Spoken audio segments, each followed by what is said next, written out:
Então, gente, mais uma vez, boa noite, saúde e paz a todos e todas. Nós estamos, então, com a proposta hoje de uma maneira mais ampla, mais geral. E Lia, fica à vontade para você ir discutindo junto comigo. E a todo momento, quem quiser perguntar, fique à vontade. Trabalhar com a questão, ou o tema, o tópico, estigma.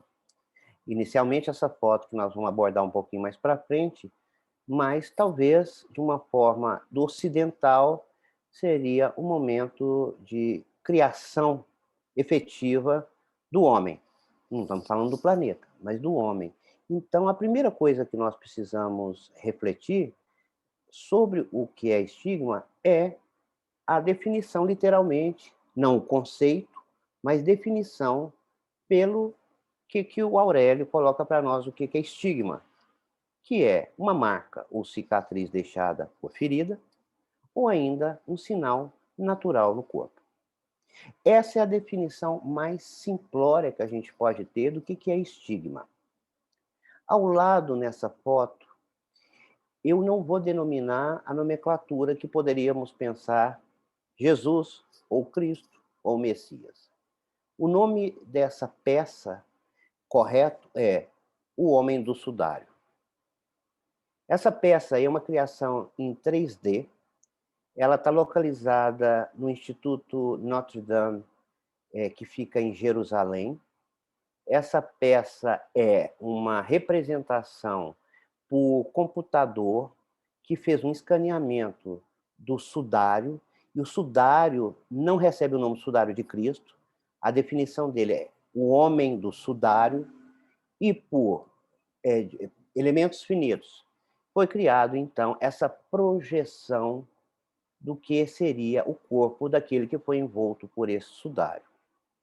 Nesse sudário, quando a gente pensa em estigma, sinais, feridas, colocadas, seja ela por provocação ou naturalmente exercidas no corpo, e aqui a gente pode entender uma pinta, que no caso do corpo da Angélica é famosa, mas se for no corpo de uma outra pessoa qualquer, e lá tem uma taturana no corpo, lá parece que não lavou a perna.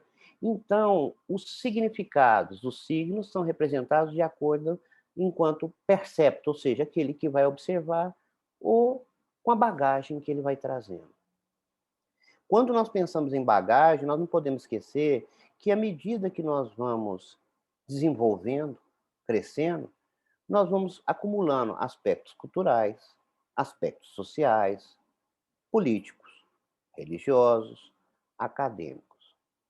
Mas nenhum infere diretamente no outro se a gente não quiser que ele tenha algum impacto na nossa atitude ou na nossa disposição. Conhecimento não muda comportamento, o que muda é atitude e disposição. Então, essa imagem é uma projeção que eu não quis focalizar. Eu tenho várias fotos dela, do rosto, que seria chamada Sagrada Face, ou a face do homem do sudário, que contrapõe toda aquela dimensão europeia que nós aprendemos de um homem louro, de cabelos cacheados, quase escandinavos, de olhos esverdeados. Qual que era a natureza desse homem do sudário? Possivelmente um palestino, e vamos lembrar que não é a região, é a Palestina, originalmente, que tinha na região de nascimento, que foi, em tese, né, pelos que a gente chama, não há uma comprovação de local arqueológica tão precisa, mas o que diz a tradição, e possivelmente ali, mas pelos escritos seria, e relatado, Belém, uma cidade, naquela cidade da Judéia, então é um judeu. Judeu não quer dizer que ele é israelita. Não quer dizer que ele poderia ser um árabe.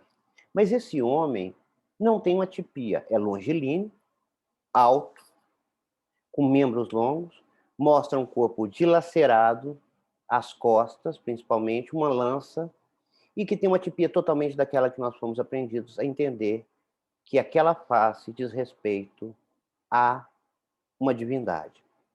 E é difícil compreender porque esse sinal de rosto, que pode ser natural, com aquela característica, nós vamos entender que aquele era o Cristo, e quando se depara com essa imagem, deitada, mutilada, quebrada, toda nesse sentido, que é humana, a gente assusta. Quando nós vamos para a questão do estigma social, nós estamos entendendo que é uma forte desaprovação de características, crenças pessoais e que vão contra normas culturais. E o que que é isso? Eu estou dando exemplos aqui para a gente trazer para a nossa realidade coletiva, porque se for olhar mais para o campo da psicologia, tem muito mais profundidade, se for para o área da sociologia, tem uma outra reflexão, mas de uma maneira geral, o estigma, ele vai de um sinal visual, muitas vezes também até pelo cheiro. Em Belo Horizonte, mais na nossa época antiga, né, Lia?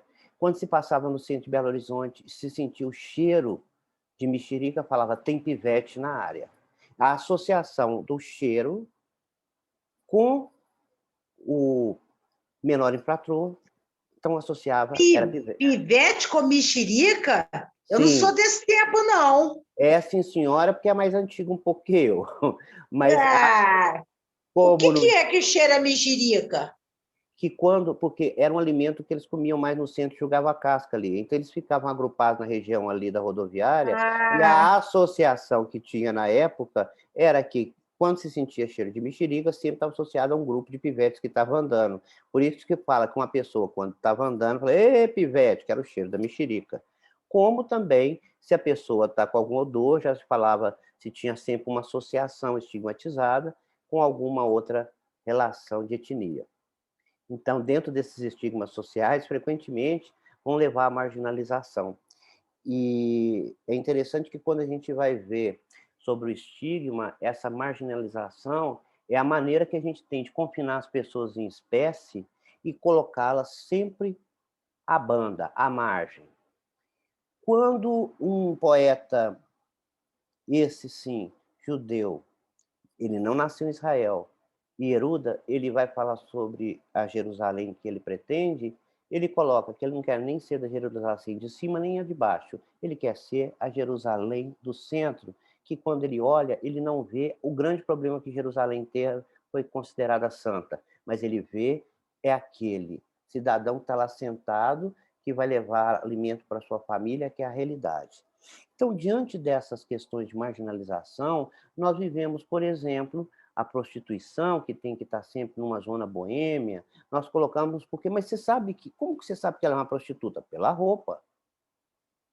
Quando nós trazemos para a nossa realidade social, uma mulher com um vestido mais curto se recebe lá, está se oferecendo, entre aspas, é uma puta, ou é uma pessoa que é desfrutável.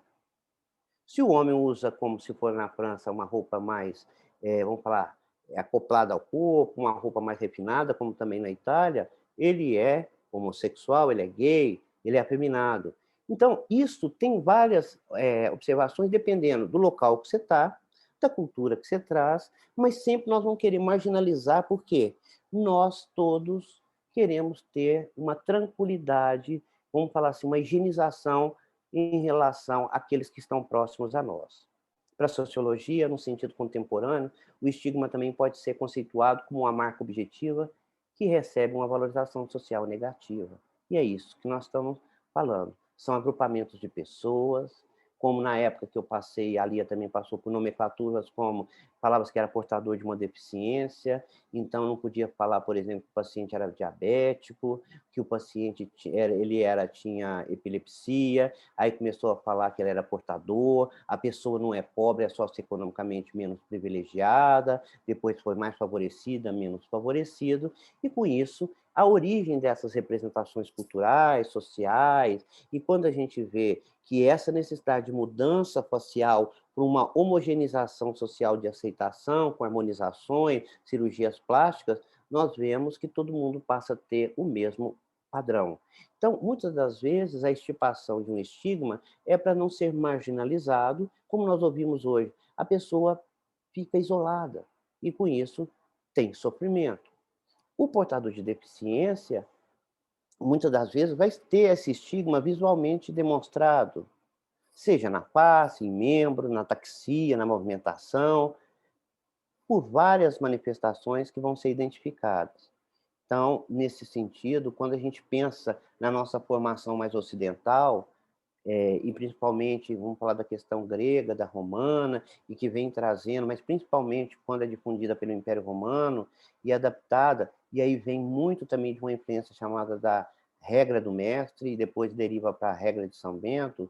E aqui eu não estou entrando particularmente nas definições sociológicas ou mesmo da psicologia, e um grande livro que vocês vão ver sobre Séfone, Estigma e o Corpo, nós vamos ver que nessa percepção aqui da Capela Sistina, que quando uma pessoa entra na Capela Sistina, o pescoço tem que estar bem preparado do ponto de vista de musculatura, porque ele sai olhando para todo lado, menos ele consegue, porque é um volume de informação muito grande, é a criação do mundo, como está tudo lá, mas essa representação é muito interessante, porque nós estamos vendo aqui, né, o contato de um homem velho, ou seja, Deus é homem, ele é um senhor idoso, cabelo branco, que mostra que ele tem uma experiência de vida, que ele tem a sua relação, né, sempre de experiência, de decanato. Ele tem a barba, que é uma herança hebraica, que o homem, quanto mais barba tem, mais respeito ele vai ter. E lembrando que a diferença entre... E é importante situando isso, como nós vamos criando os estigmas, é que quando na linhagem nossa mais ocidental de formação cristã judaica, nós vamos ter o mesmo tronco. Quando começa a dividir, é na divisão entre quem vai ser o sucessor de Moisés, que aí surge uma briga, e aí seguem os 100, que dá origem ao semita, e no outro ramo vai a formação muçulmana. Por isso que eles brigam entre si, e brincam, que são primos, e na raiz são mesmo. Então, esse senhor idoso, que representa, está cercado por anjos, que está aqui sendo adorado, numa linguagem de interpretação anatômica, nós vamos ver que ele representa a consciência. Aqui, se a gente for fazer um corte sagital no cérebro, nós estamos vendo aqui a parte frontal, a parte parietal que estaria do outro lado, mais a parte occipital. Nessa região, ponte, bulbo, o cerebelo, então, é a parte que comanda. É impossível Deus tocar no homem e o homem ver Deus, porque ele é a verdade.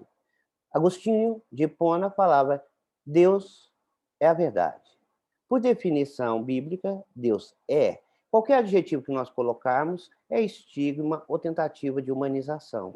Mas o homem, o arquétipo pintado, é colocado, e se vocês tiverem a oportunidade de ver um meme, onde compara Da Vinci com Michelangelo, quem tinha mais atribuição, de um disputando com o outro, vocês vão ver que no final é a vaidade humana. E aqui, como ele representa um homem, Adão o primeiro, sendo um homem altamente halterofilista, musculoso, com a musculatura impecável, porque nessa época já existia a Smart Fit ou uma outra academia, e ele tinha uma preocupação muito grande com a sua anatomia de corpo. Então, já se tem a noção de que a beleza. E quando nós estamos falando dessa origem hebraica da criação do mundo, nós temos que voltar para a questão grega e nós vamos pegar num livro, por exemplo, como a mitologia dos deuses e heróis, e nós vamos observar que a criação do mundo ela é feita quase que é anterior a essa escrita, mas é considerada ali que tudo se decanta, tem os campos elíseos, e vão ser um princípio de relação. E aí Deus, no primeiro dia, cria isso, no segundo cria aquilo, na cultura hebraica, e no sétimo, Shabbat Shalom, é o dia do descanso. E não se pode ter nada. Eu, aqui me permito uma brincadeira, que eu sou filho de mãe judia, portanto, obrigatoriamente, eu sou judeu. Não tem como. Filho de mãe judia, nasceu de outro judeu, comprovadamente é judeu. Se o pai é judeu e a mãe é não judia, não se pode falar que aquele filho é judeu, a não ser que ele passasse por processo de formação. Vejam que essa questão é um estigma que ninguém consegue ver uma marca. Mas é tão invisível, mas para uma comunidade só é aceita quando tem essa linhagem. Então, estigma não é só visual, ele vem também de uma representação de formação. E aí, eles se encontram, ou seja, a consciência com o homem, mas esse toque é uma tentativa de unidade, mas vocês vão comparar que essa interpretação artística mostra que, por mais que tenta se aproximar, há um gap nessa relação. Então, essa visão que Deus criou primeiro o homem, já dá uma noção que o homem vem em primeiro plano. Mas o homem estava lá, e aí, antes de falar dessa solidão, olha para vocês verem que quando dessa criação da nossa formação, nós temos uma questão interessante. Deus é um ser tão onipotente e onipresente que ele precisou criar cada dia uma coisa, porque imagina, era muita coisa que tinha que criar, e depois, no sétimo, descansou. Que Deus que é esse que precisa descansar no sétimo dia? Ora, se nós pensarmos bem, nós vamos entender o seguinte: a inspiração, do ponto de vista muito nu e cru, se não tem um descanso, é escravidão. Então, são relações que nós vamos estar vendo que, no ponto de vista que a gente tem que passar por ter uma reflexão maior, quando a gente vai para o segundo ponto, a expulsão do paraíso, como que vem a necessidade de Adão ter uma mulher? Olha, eu estou aqui no paraíso sozinho, não tem nada para fazer. Vejam que até na pintura de uma Capela Sistina, a genitália masculina fica exposta, e de uma maneira que não é proporcional ao corpo. Talvez a genitália seria tão importante nesse momento? Não. Não é que não era importante.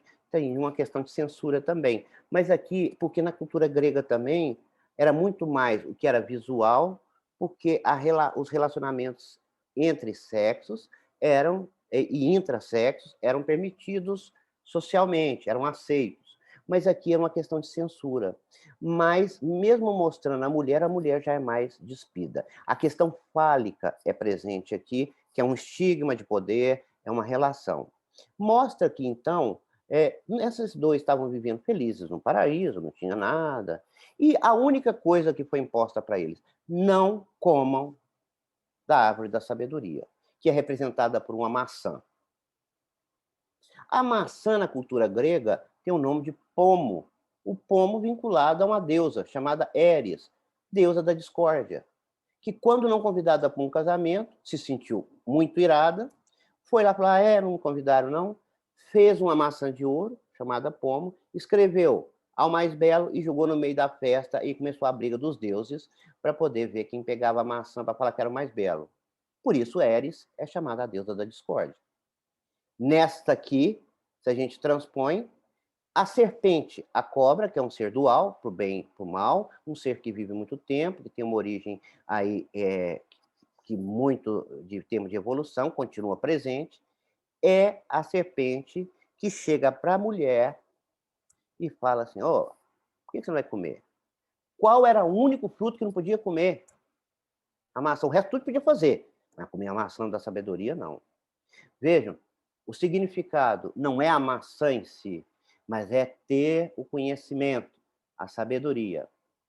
E aí, quando ela vai seduzida por uma serpente, e a serpente aqui tem uma característica, se vocês repararem, ela não vem com traços masculinos, é uma mulher. Então, a cobra é a mulher, a sedutora. Mais ainda, na cultura na chinesa, uma cadeira é mulher. Duas cadeiras, uma sobre a outra, né? 4, significa que é fofoca. 3, uma em cima da outra, intriga. Para cá, quando a gente volta, nós vamos observar que esse estigma da serpente está sempre assim: não, a serpente é do mal, o demônio é uma serpente, é a sedução. Ora, a sedução, para ter uma sedução, tem que ter algum encanto. E quando ela come, o que ela acontece? Aqui, Adão, gente, eu estou fazendo de uma maneira mais coloquial, né, castiça, explicando. Aqui, Adão, comam. O que Adão faz? Come. De repente, eis que aquele que está presente em tudo, como se fosse fazer uma coisa escondida e Deus não estivesse vendo. Ele é onipresente, onisciente. Aí Adão pergunta: quem foi? Aí é a primeira vez que aparece, nessa origem judaica cristã, o dedo duro X9. Adão, foi ela.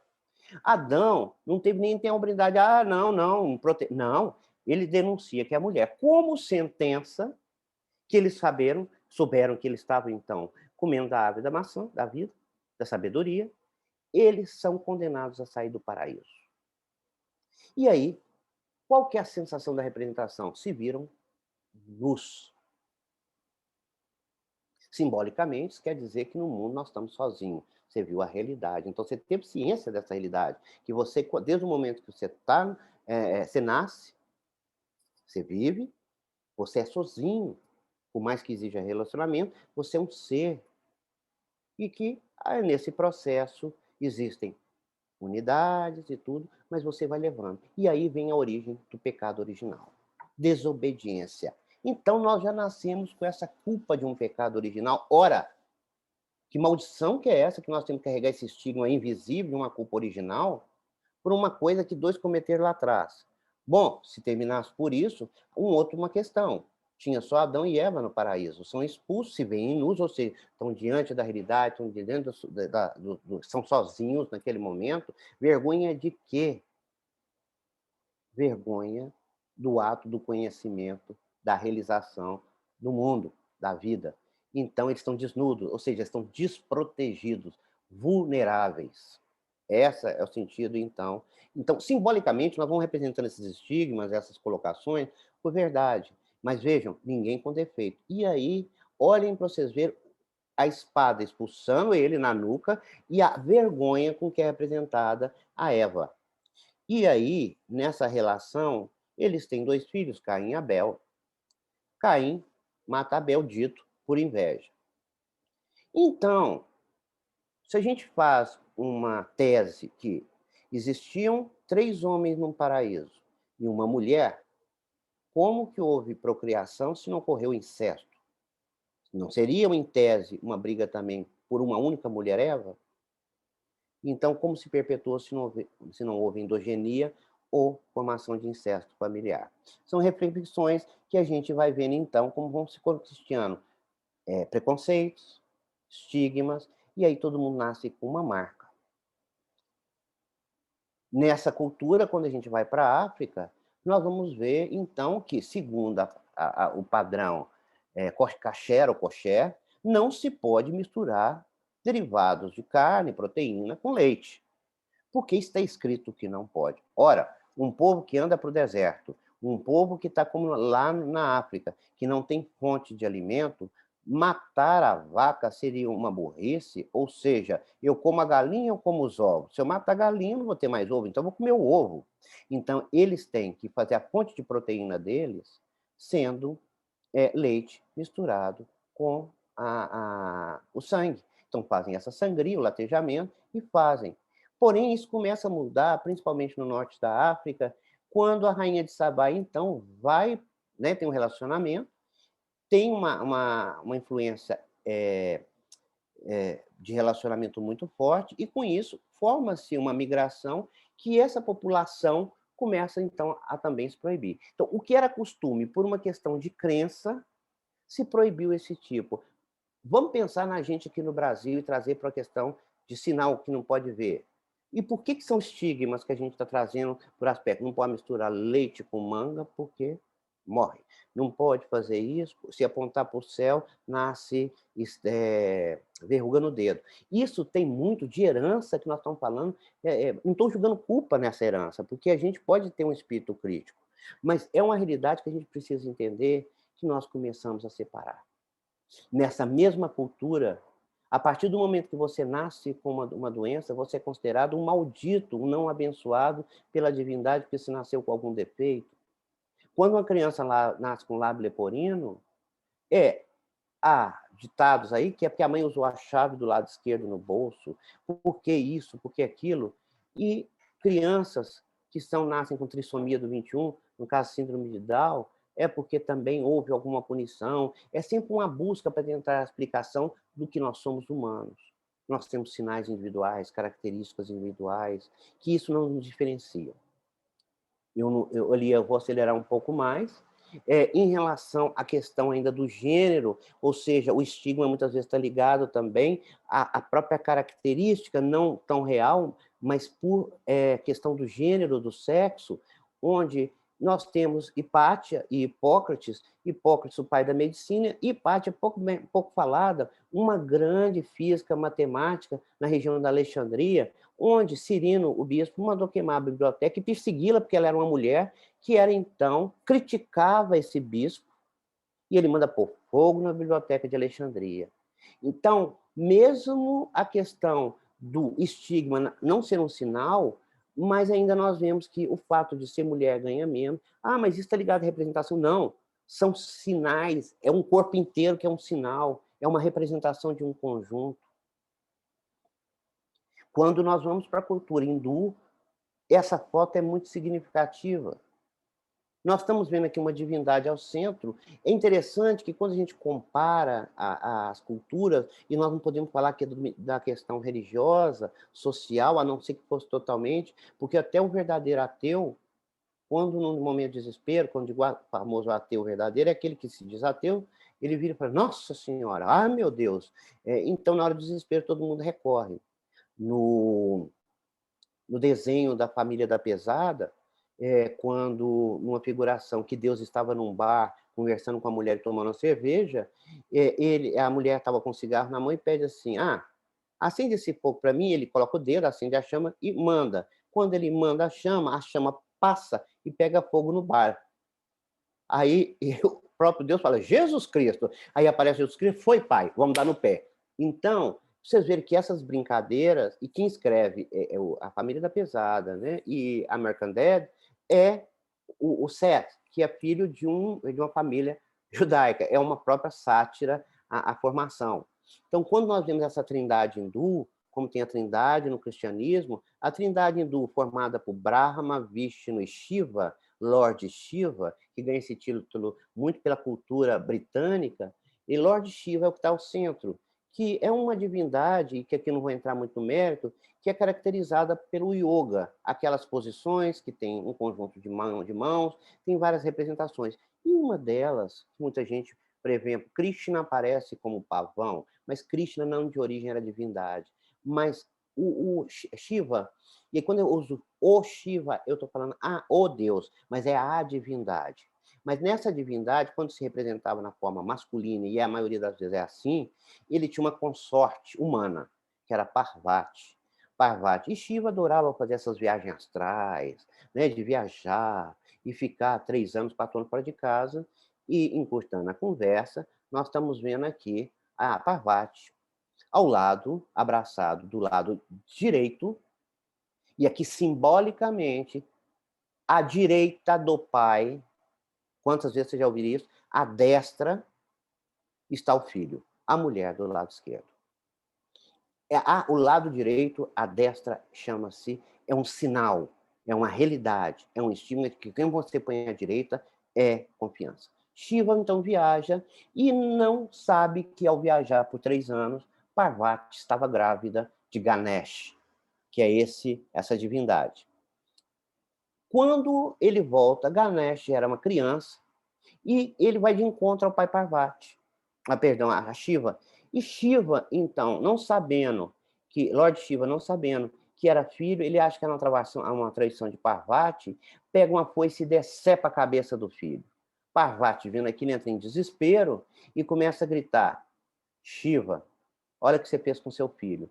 Diante da realidade, o que ele faz? Ele olha para o lado, vê um filhote de elefante, corta a cabeça, une com a cabeça do filho e forma essa divindade que tem corpo humano e cabeça de elefante, que tem um significado mais amplo, mas uma delas é a questão da prosperidade, mas a moral da história que vem desse estigma é: quem perde a cabeça no momento acaba tentando consertar e fazendo uma situação que não será mais a mesma.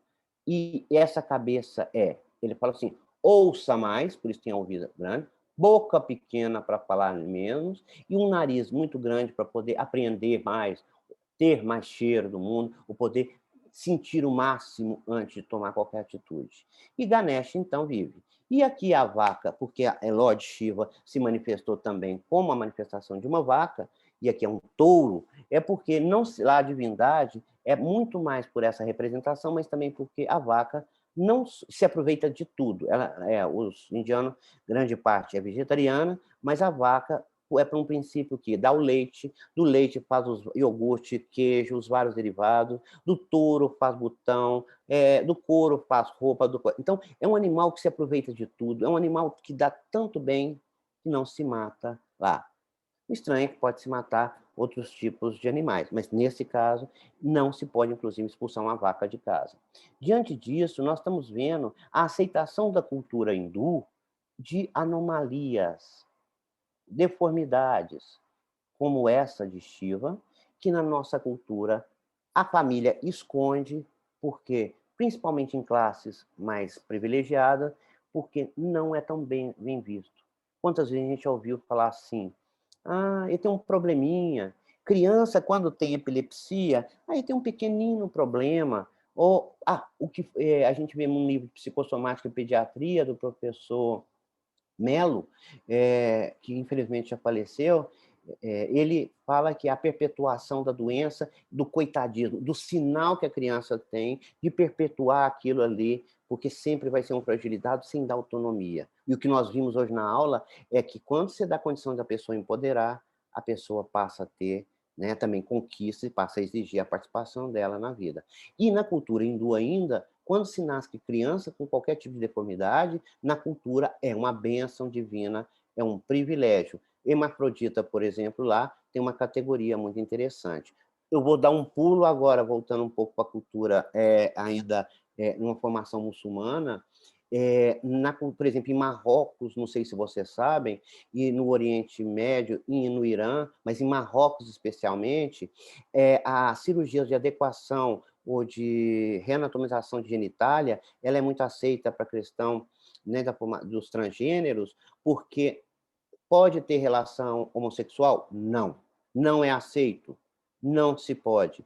Mas, se um dos membros daquela relação quiser, tem que operar e se readequar, mesmo se não ter aquela, vamos falar, identidade para poder fazer a cirurgia.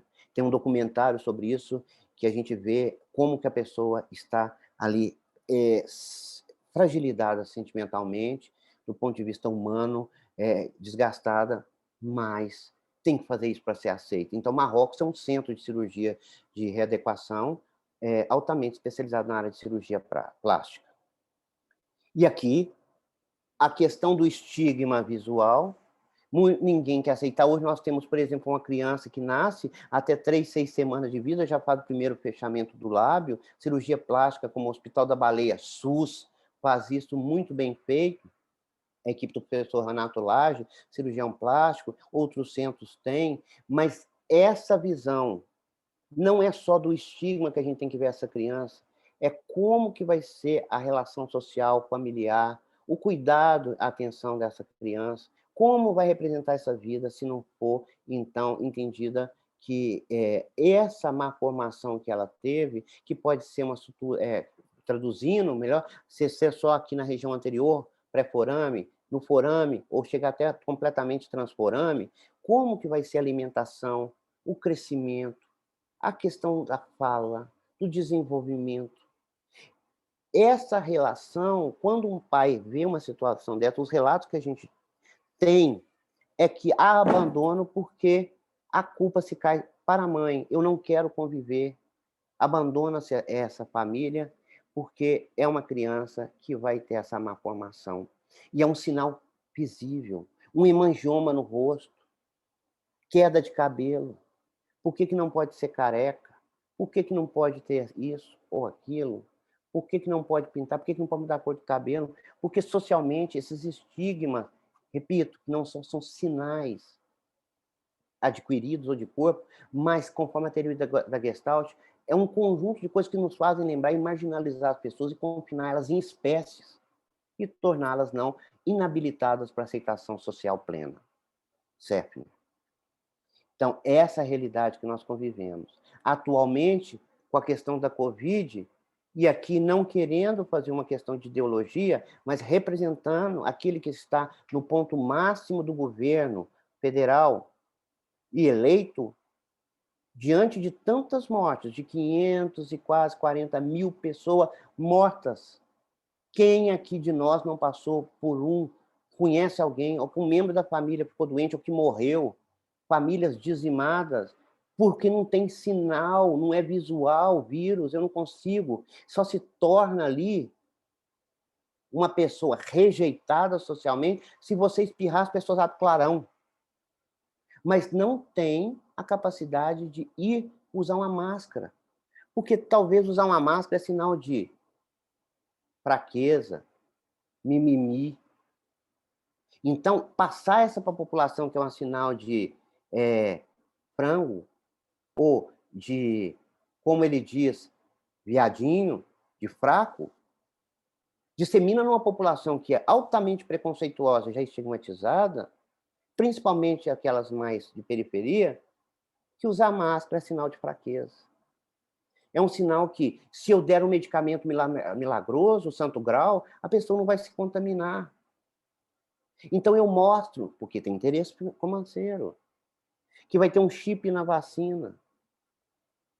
Eu não sou coveiro, não estou enterrando.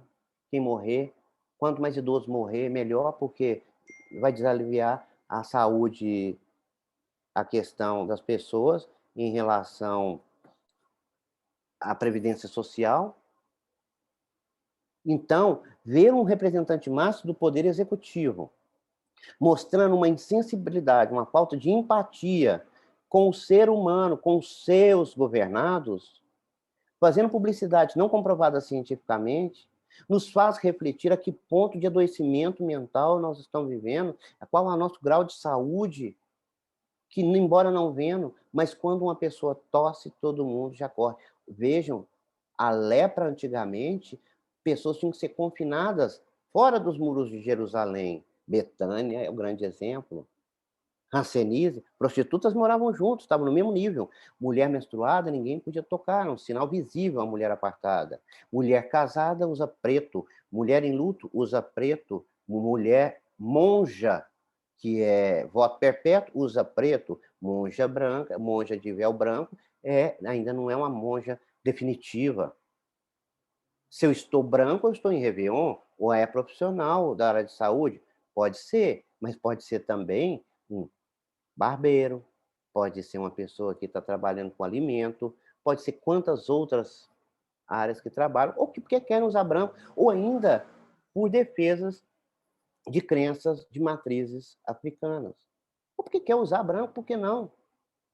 Então, essa realidade que nós vivemos no coronavírus, ele mostra um estigma invisível até que você apresente um sintoma e você seja excluído. E aí se sente-se totalmente excluído, porque quando você tem sinal e sintoma, você é obrigado a cair no enclausuramento da Betânia, que é caseira. E aí você é apartado. Então, se nós somos pares, somos agregados pela beleza. Se nós temos algum apartado, nós somos marginalizados e deixados confinados dentro dessa realidade. Estou terminando, tá, gente?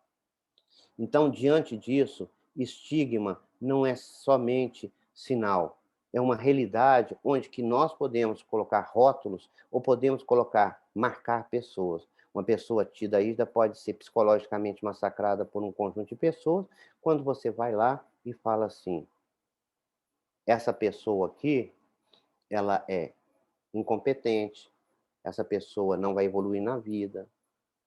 Isso não é estigma visual, mas a pessoa pode ser marcada por sinais invisíveis e dolorosos.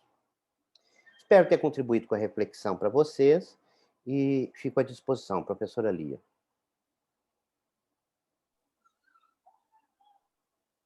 Muito obrigada, professor Enio.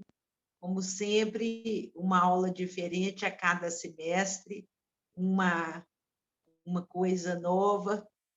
E eu vou deixar agora em aberto se os meninos querem fazer alguma pergunta sobre a nossa aula sobre estigma.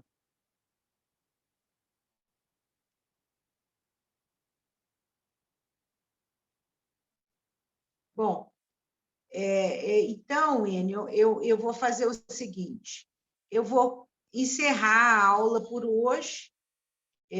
Os meninos, se eles quiserem fazer alguma pergunta, eles fazem pelo chat, tanto eu quanto você vamos responder, e eu espero que vocês tenham gostado da surpresa de ter trazido essa linda, que é... Ah, Raquel, quer falar, Raquel?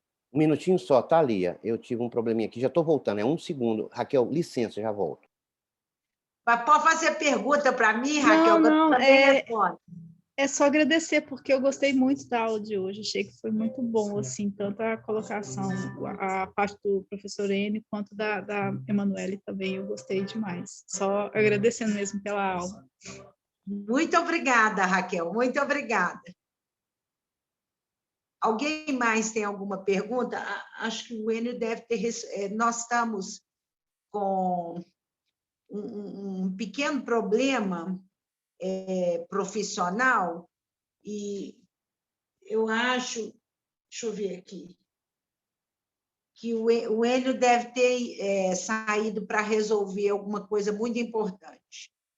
Então, eu vou falar então agora coisas práticas, tá, cambada?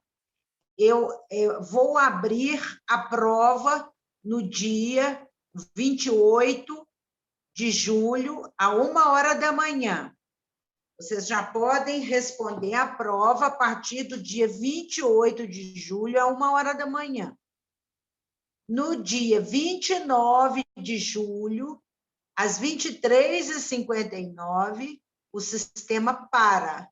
Não recebe mais nem fórum, nem prova. Vocês entenderam isso? Vocês têm alguma dúvida? Não? Não, ok para mim. Ok, então, então a pode gente perguntar. Então, a gente tem até o dia 29 para fazer todos os fóruns. Ou já é, tipo assim, eu sei que já é para ir fazendo, mas se deixou algum e tudo mais, aí tem até o dia 29. Dia 29 de julho, às 23h59. Depois, Amanda, trava tudo. E o colegiado da Uni não é o colegiado da odontologia, é o colegiado da formação transversal. Aí é uma burocracia danada. E eles têm razão, né, Amanda? Porque o prazão que eu dei para vocês, né, não? Vocês podem fazer o fórum até de costa, tá bom? Obrigada. Então, Amanda, eu queria aproveitar Amanda. que você está conosco, você é da psicologia, eu queria aprender com você. Eu mudei muito, ou acrescentei alguma coisa, ou nada, na questão do estigma, para que você já está vendo a psicologia, e eu queria uma contribuição sua até para eu poder melhorar, para crescer, uma abordagem geral. Oi, Enio, nossa, eu nunca tinha ouvido falar dessas coisas que você falou, não, viu? Foi novo para mim e eu fiquei muito, assim, me instigou muito no começo. Você deu a definição mesmo de estigma social, né? E falou que é uma forte desaprovação de características ou crenças pessoais, né? E eu entendia mais ou menos esse conceito, pelo que eu já tinha ouvido, assim, mas nunca tinha pensado, nunca tinha visto de uma maneira certinha, assim, o conceito, sabe? Então, às vezes, eu poderia vir a pensar que o conceito de estigma, tipo assim, eu entendo como algo ruim, muitas vezes, mas antes eu pensava que também poderia ser usado não como desaprovação, entende? E aí você trouxe esse conceito de que é uma forte desaprovação. Para mim, isso foi o que ficou, assim, mais essa aula, mas as outras coisas que você trouxe também, eu nunca tinha ouvido falar no curso de psicologia. Eu te agradeço, Amanda, é porque a gente tem que ir crescendo com os alunos, ainda mais ouvindo vocês que são de outras áreas, a gente está em contínua construção do saber. Então, muito obrigado, viu? Eu fico muito feliz. E quem quiser comentar, fique à vontade. Eu que te agradeço pela aula. Eu tenho uma pergunta sobre a prova.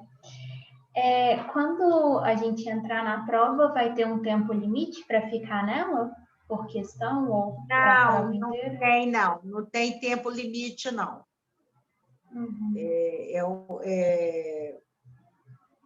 O tempo limite é 29 de julho, às 23h59. Tá bom, obrigada. E Tá eu bom? tenho um comentário também sobre a palestra da Emanuela, que eu achei fantástico, me deixou realmente emocionada, que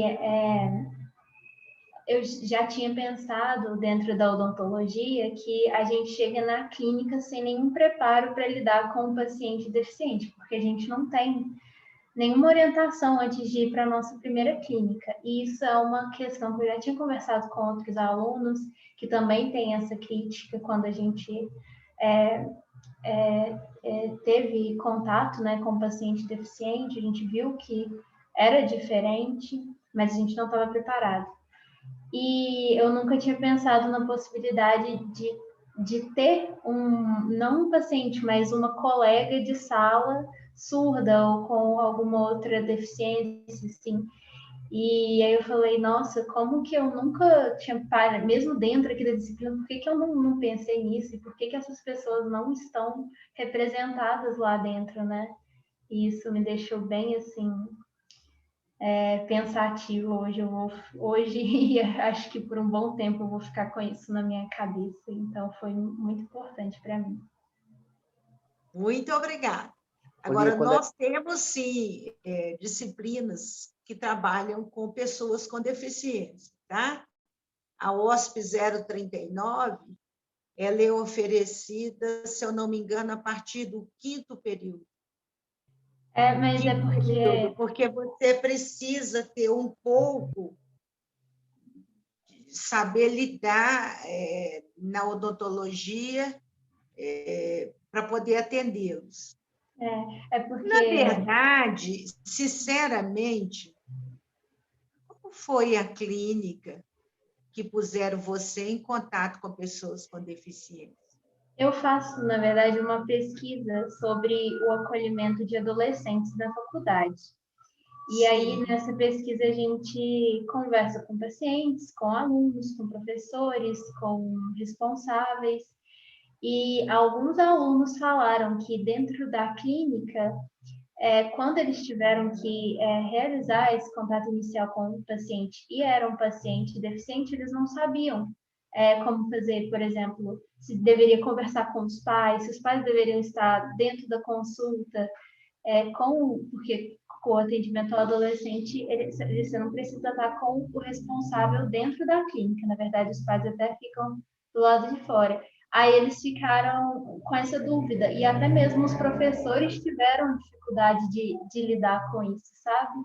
Eu estou achando interessante, por isso, porque é um estigma tão grande dentro da nossa escola, querida, que quando aparece assim uma bradiplegia, que não é nenhuma deficiência, eles já falam assim, manda para a Lia, manda para a Ana Cristina. Por isso que eu estou te perguntando, onde foi que eles foram atendidos? No adulto 2, vocês atendem paciente com deficiência comigo, porque na criança e no adolescente com deficiência, a gente trabalha com deficiência motora grave, trabalhou com autismo, agora o autismo está num projeto de extensão. Então, às vezes, nós temos que fazer contenção física, e no adulto a gente não consegue fazer. Então, normalmente, quando aparece um paciente com deficiência, ele vai para mim. Tá? Inclusive... E aí, normalmente, os alunos, a gente vai conversando, a gente vai construindo raciocínio, enfim. Agora, eu estou, assim, positivamente encantada em saber que algum adolescente com deficiência foi atendido em alguma clínica da Faculdade de Odontologia sem ter sido empurrado, nem para mim, nem para a Ana, nem para a Fabiana Vargas. Não é, Enio? Interessante? Sim. Muito bom. Isso quer dizer que nós estamos com dificuldade abrindo as nossas mentes. Mas nós temos uma disciplina optativa, que é o ODR 039. Temos o projeto de extensão, atendimento odontológico à criança ou adolescente com transtorno do espectro autista. E temos o projeto de extensão, que é o meu projeto de extensão, uma clínica extramuros, que é o atendimento odontológico ao paciente com deficiência de desenvolvimento. Tá bom? Mas Lia, inclusive, quem me falou que uma entrevista que eu fiz com uma aluna que abordou muito esse assunto, que quando ela abordou isso, eu quis puxar, né, para saber mais sobre. ela, inclusive, me falou uma coisa que me chocou, que ela falou que acreditava que aquele adolescente não podia estar ali, que ele devia ir para a clínica específica de pessoas com deficiência. Mas é isso que eu estou te falando. Não dá nenhuma chance para o paciente. É uma coisa que eu escrevi na minha resposta para o Júlio também. Muitas vezes, as outras profissões clamam que elas têm que levar o paciente já direto para a especialidade, mas não necessariamente. Um clínico geral, que essa é a minha luta, ele deve tentar. A forma de abordar uma pessoa com deficiência cognitiva e neuromotora, que é a que eu mais trabalho, ela passa por linguagens que não são só linguagens verbais, mas linguagens corporais também. Mas, assim, a maior parte, com uma conversa, eu estou falando de deficiência grave, tá? Uma conversa mole, você faz tudo, né?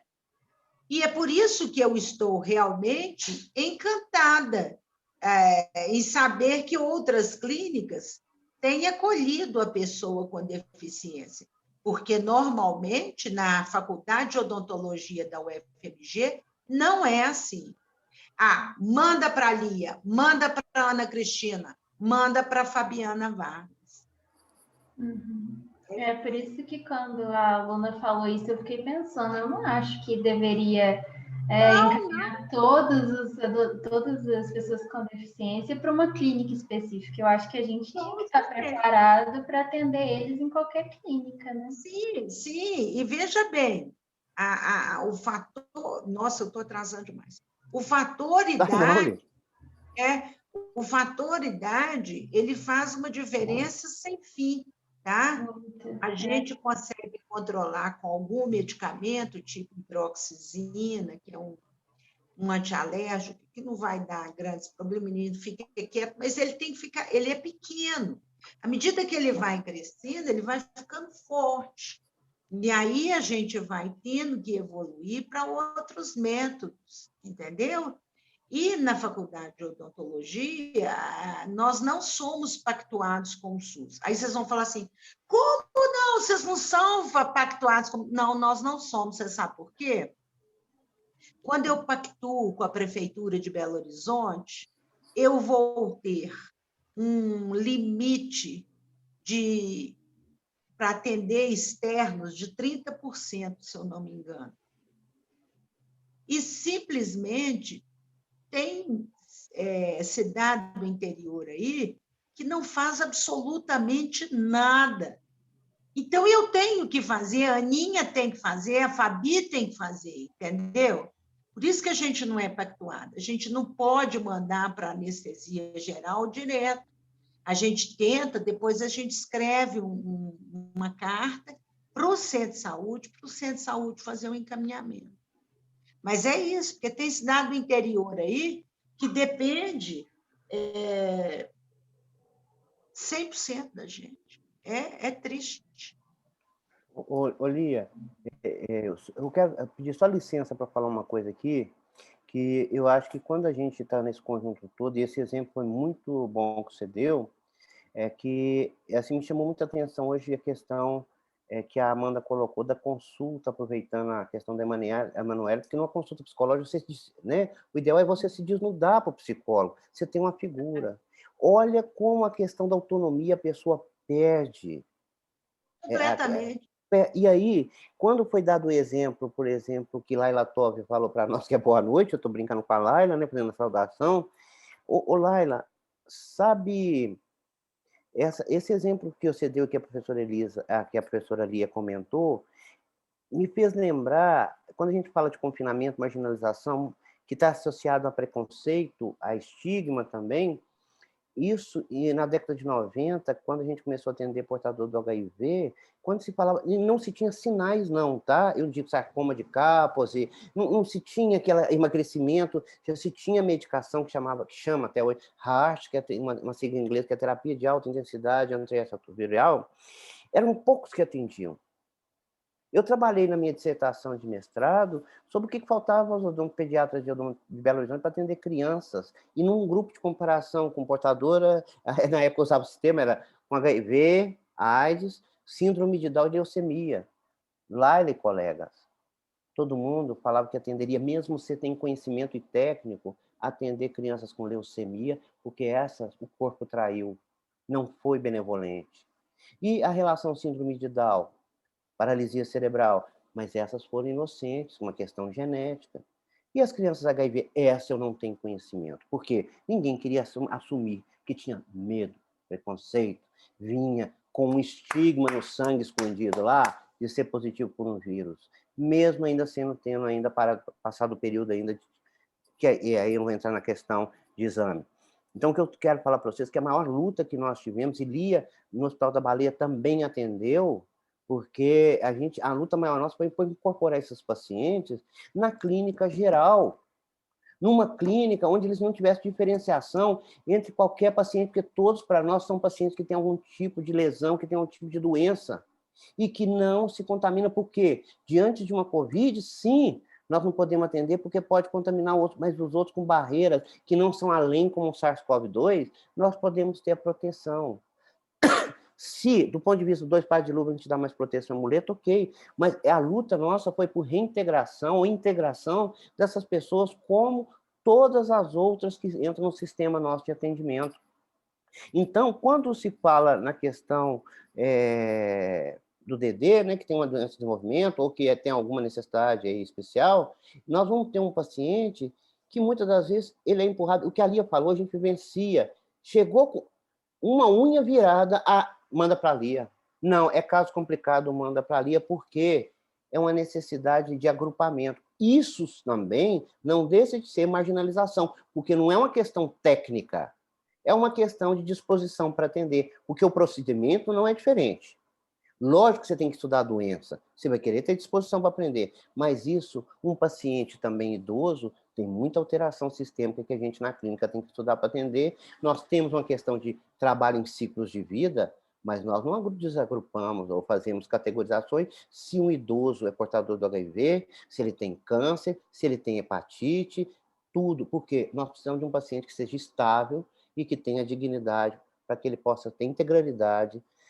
E hoje está em voga a humanização e integralidade ao cuidado. Então, o exemplo que eu vejo que a Lia sempre lutou foi por buscar nesses portadores o direito de uma assistência integral, humanizada, tanto dentro da escola de odontologia, como dentro do Hospital da Baleia, a Lia com a Vera foram pioneiras, e depois, com um projeto de extensão na MR, que ali é uma luta em prol de buscar direitos para essas pessoas, ou seja, sejam entendidas. Então, essa fala da professora Lia, para a gente, que bom que está se despertando, mas há uma tendência tanto do aluno quanto do professor falar assim, esse problema não é meu, é da professora Lia, da professora... Entendeu? Você marginaliza, você confina a pessoa em espécie e aí facilita.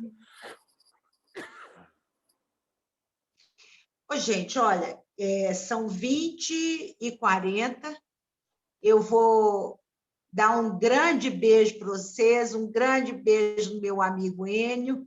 Saúde. Talvez nós vamos ter que bater boca aqui depois, porque nós estamos com um probleminha profissional, mas bater boca de amizade, tentando resolver os problemas. Então, ó, fiquem com Deus. Saúde e paz, gente. Obrigado. Grande abraço para vocês. Obrigada. Que bom que vocês gostaram da surpresinha.